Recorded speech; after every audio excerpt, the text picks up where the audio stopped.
So while our gelatin is blooming, you definitely want to set a timer just so you know exactly when the 10 minutes is. I like to do that just so that way I keep track of time. Definitely on a medium heat, you definitely want to heat your water first, just the same stages that we did with the caramel. So I did forget to mention this, and this is a key fact. The 1 cup of water is definitely for the bloom gelatin, and then for the caramel stage, we're definitely doing about 3/4 of a cup of water here, and we're just warming it up. Once your water has warmed up but not boiled, you're going to definitely add in your sugar, all of it, and let it melt a little bit. In the meantime, definitely go ahead and get your probe thermometer and set it to the temperature of 240 degrees. If you have one from Walmart, you definitely can just keep an eye on it.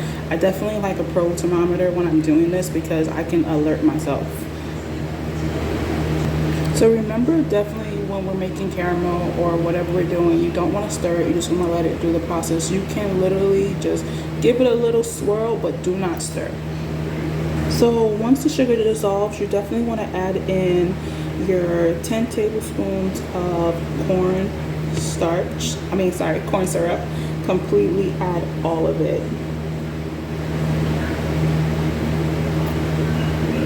Don't stir, just let it do its magic. And I said before in the previous video with the stages of caramel, it prevents getting like this gritty texture when it crystallizes on the side of the bowl. That's why we wash it. You definitely just want to let it do its work. When we are making our marshmallows, we don't want to have any crystallizations because it can become very gritty. Once all your cornstarch is added, just keep going. Now, if you don't have a cane thermometer at home, you definitely can just eyeball it once you get like a little bit skilled. I say about 7 to 10 minutes will give us the softball stage. So I insert my cane thermometer and I set it my temperature for 240 degrees Fahrenheit, and we're just gonna watch it work.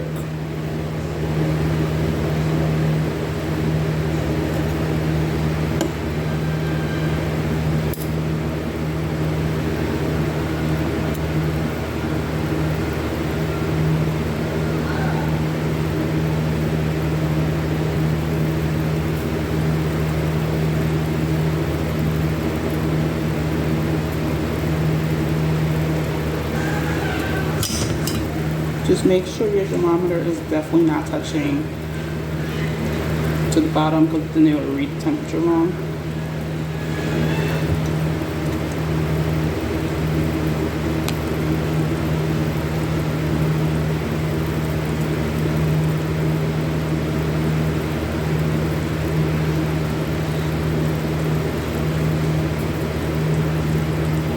So our temperature has reached. The next thing that we're going to do is turn off the heat and remove it off the heat and place it on a kitchen towel.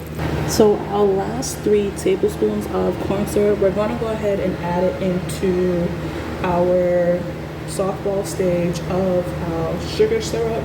So this helps it to cool down a lot more. So it's going to get pretty loud. So once the corn syrup add in, we're going to take our hand blender. Now, if you're using a standard mixer, it will take 1 minute, but if you're using a hand mixer, it could take between 1 to 3 minutes. We're going to just, on a low speed, just add in our syrup slowly until it's all combined.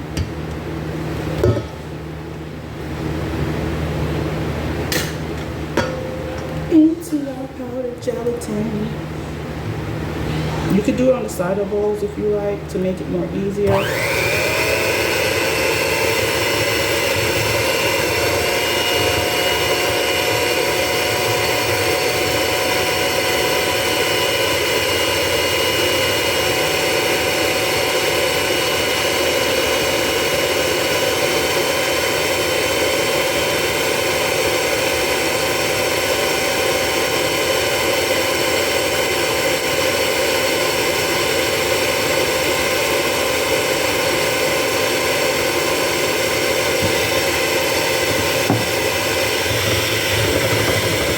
So now that all our sugar is added, we're next gonna go ahead and crank it up a little bit. And just whip it. So it's been about a minute and this is what it looks like. So remember, it might take a little bit longer. Next, we're going to go ahead and add in our vanilla extract, and we're going to whip this about anywhere between 4 to 10 to 15, maybe 20 minutes. I'm just estimating because I'm using a hand blender instead of a standard mixer. So we're going to go eyeball it from time. So it's been about 10 minutes and this is what it looks like. What we're going for is a nice soft white puffy cloud, and then it's supposed to be a soft peak when you pull it out. And as you can see, it is not, because it's sitting there falling right back. So we're going to go ahead and continue whisking this for another 10 minutes.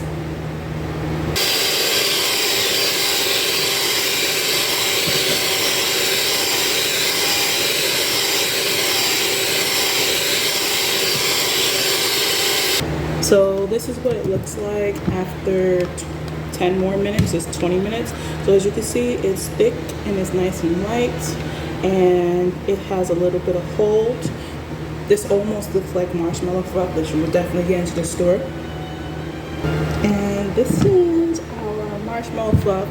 Definitely check. I did 23 minutes just to indicate that it was a soft peak. You can go a little bit longer, no more than 5 minutes if you feel like you need it. Once it gets to that soft peak between 4, if you're using a standard mixer, it may take 15 to 20 minutes. It depends on you. You just want it to be nice and thick and white and holds a nice soft peak. So everybody's time might be different. Just keep that in mind. So once it definitely gets to this nice thick soft white puffy cloud that you are looking for, we're going to go take our fluffy mixture and we're going to go ahead and pour it into our prepared sheet pan. So now that you poured all of it out, you just want to lightly smooth it out and even it out into the corners. Now, when it's like warm like this, you can definitely go ahead and pipe some nice little cute designs for you and your kids. Put it in your hot chocolate or make some s'mores at home if you decide. That's all up to you. I'm just putting it inside a sheet pan just because it's quicker. You can just make nice little cuts when you are doing it. Just keep in mind that if you do decide to pipe it and make it look really pretty, that the more, once you pipe it, like it's almost like, I'm trying to describe it in a way, if it would set, where it will become a little bit more harder to pipe up.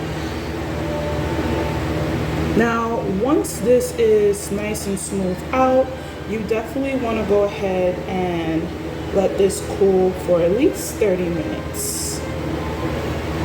Could be longer.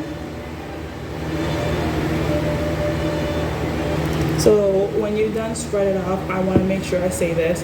You definitely want to take your cornstarch and powdered sugar and cover it completely so that way it doesn't form a skin. It's almost like when you're making pastry cream, you definitely have to put the plastic wrap on side of it so that way it doesn't form that extra layer of skin. And then you'll let it cool. So I'm dusting.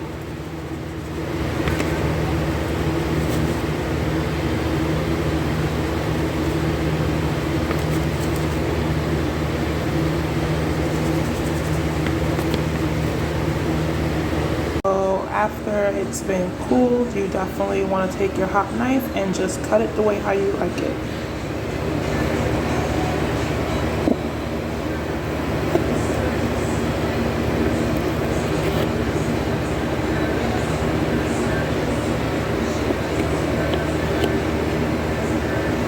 Okay, you guys, so remember our marshmallows that we did. So eventually, once I got it up to the point and I put it in the fridge overnight, let it sit in the fridge, and this is what it comes out to.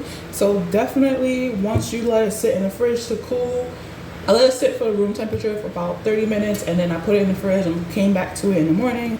And as you can see, I was going ahead to test out the theory, and when you're ready to go ahead and cut your marshmallows, you definitely want to cut it to the shape. So take a knife with some hot water and run it through smoothly. Once you get your shape, you definitely want to store it. So I'm making homemade marshmallows, but I'm also using my marshmallows to make some s'mores. So you definitely, like I said, can just cut it out and then pull it out so that way it fits. And then if you have a blowtorch like I am going to use right now, you could just blowtorch it, put some chocolate chips on one side and then let it melt, or you can just melt some chocolate chips and then put it on top after. So depending out of, you know, what you decide to do with your marshmallows, I definitely got about 14 graham crackers with marshmallows, and that's what it was. But if you decided to use it for like hot chocolate, this recipe can definitely make 54 pieces of marshmallows. Depending on what you want to do, you can literally, like I was doing over here, you could cut them really small and just pop them up inside your hot chocolate or whatever you choose. You could cut them even smaller if you like. It all depends on you, so definitely have fun. So I put it in the oven for about 2 minutes on broil, just to give it a little char feeling, and then I just melted some chocolate quickly, just some edible s'mores that you can literally make with homemade marshmallows. So I hope you guys enjoyed this episode. Please don't forget to like, share, and subscribe for more content.